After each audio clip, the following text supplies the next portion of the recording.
guys! So today I thought that I should film a Christmas video because it is nearly Christmas and Christmas is my favourite time of year. Christmas Day is my favourite day of the year, and yet I have not uploaded any Christmassy videos. This is a bit more of a serious Christmas video. I think this is important and it can hopefully help people. I know that it would have definitely helped me a few years ago. I am just going to be talking a bit about Christmas and eating disorder recovery. If you don't already know, I had an eating disorder. Basically, a few years ago, I was really mentally unwell and I'm in a much better place now, and I thought that I would just share with you my experience with Christmas and recovery, or Christmas and eating disorders, and also give a few tips on how to get through the day or just overall this festive period, because it can be very overwhelming. Food plays such a huge part in the festive period, and yes, food plays a huge part in everyday life.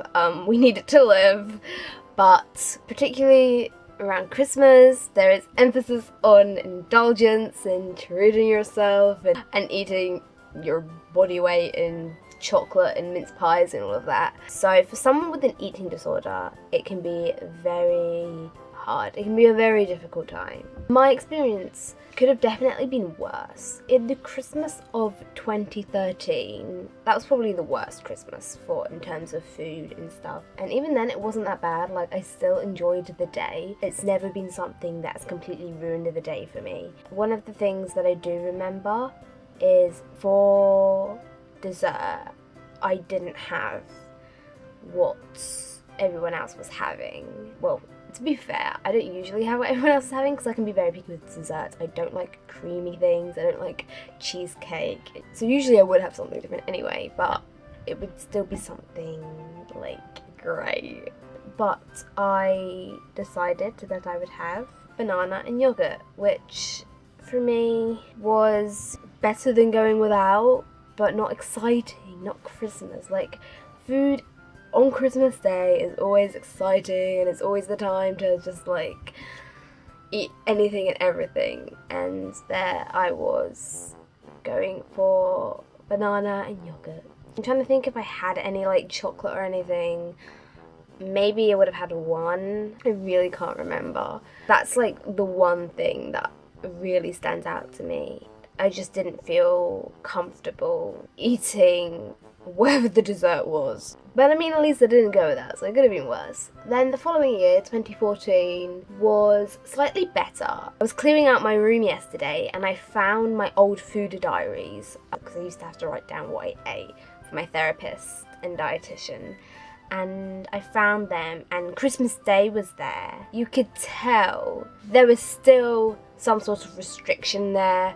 I think I wrote that I had 2 after 8 chocolates and a quality street or something like that, instead of like 5 after 8s and 10 quality streets. And then for my dessert, meringue. I think it was like meringue and like some fruit or something. So again, still playing it a little bit safe, but definitely an upgrade from banana and yogurt.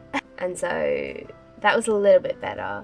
And then last Christmas was great. I really wish I had taken note of what I had eaten, because honestly, it was that great. I can't even remember. Like, I wish I knew at least my dessert so you can compare desserts. In fact, was it brownies for dessert? I don't know, but I definitely had like a proper dessert. Yeah, like it was definitely just a year of getting back to normal. If I said that there was no fear and no anxiety and I didn't worry at all last year about the food, that would be a lie. And even if I said that about this year, that would be a lie.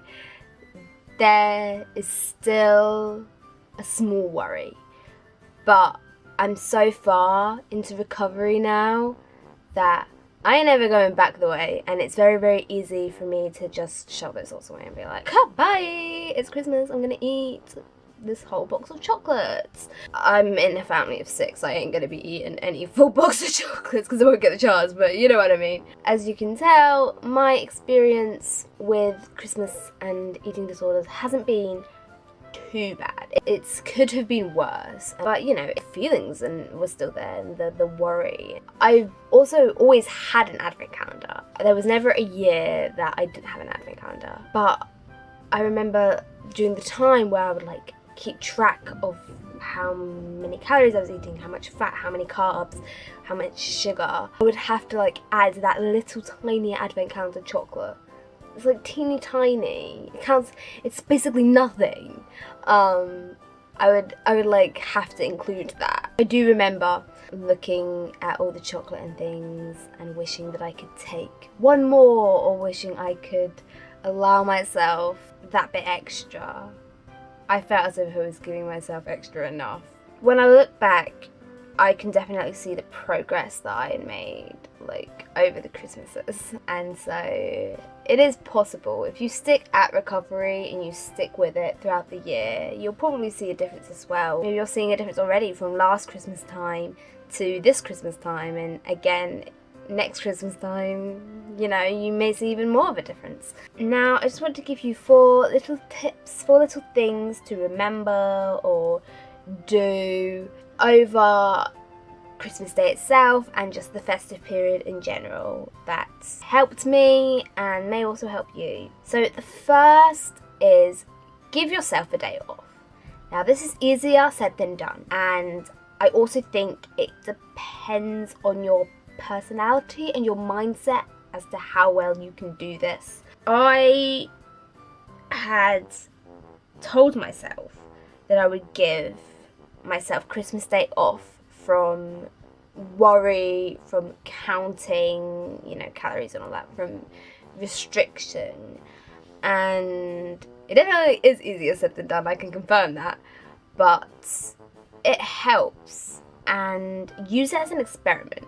Okay, this is also what I did sometimes, is I would have a day where I would maybe eat more than I usually would, and then I would see if, you know, the next day I wake up and see if I've suddenly like blown up like a balloon or something, and you will see that you haven't. You may feel as if you have, because eating disorders will kind of manipulate you into thinking that you're bigger than you are, and make you feel as if you have put on weight when really you haven't. And if you have, it's literally the teeniest amount, and that could also be dependent on, you know, the time of day and things like that. Try it. Just do a bit of an experiment and see. I remember that's what my therapist would say to me, is, you know, see what will happen if you eat this or if you eat that. Test the water, because at the end of the day you won't know until you try.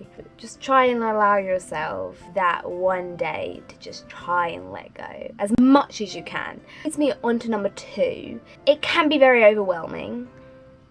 It can be stressful. The anxiety is still going to be there, the fear, the worry, the thoughts, they are still going to be there even if you do give yourself a day off. So in order to make it a bit easier for yourself, allow yourself to have your safe foods. I hate saying that, I hate it, but I don't know how else to explain it. Around.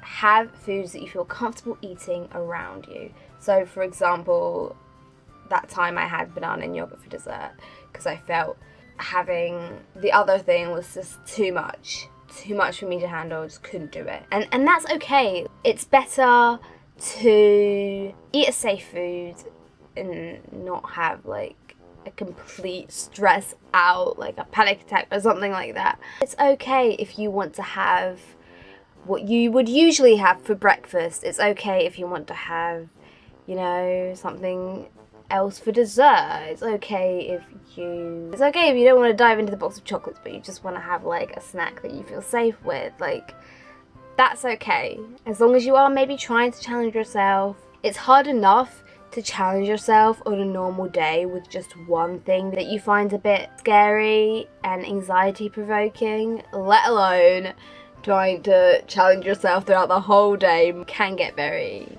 overwhelming. Allow yourself access to foods that you do feel a bit more comfortable eating. 3 is take some time out for yourself. If you feel yourself just getting too worked up, there's going to be loads of people around, and especially something that I used to find really a bit too much sometimes is when people would start to talk about food. So if you are starting to feel a bit kind of on edge and really uncomfortable, just try and remove yourself from the situation. Go and listen to some music, read a book, ponder over what you got for Christmas. Just remove yourself from the situation if you can. I understand that sometimes you might not be able to. Have a little bit of me time, even if it is like on Christmas Day and you're meant to be all together as a family. It's still okay to just, take yourself aside for a few minutes. And the 4th and the most important tip that I have is just do whatever it takes for you to have fun. Christmas is a fun time, a fun day, and you do not want to be stressing. So just make the day as easy as you can for yourself. Yes, try and challenge yourself and try and push yourself a little bit, but don't do it so much that the day turns into like a complete ball of stress and which again I know is easier said than done, but just try your hardest. I hope this video helped a little bit. If you have any more tips or experienced yourself, please do comment below. This is my last video before Christmas, so have a great Christmas. And this isn't my last video. This isn't my last video of 2016.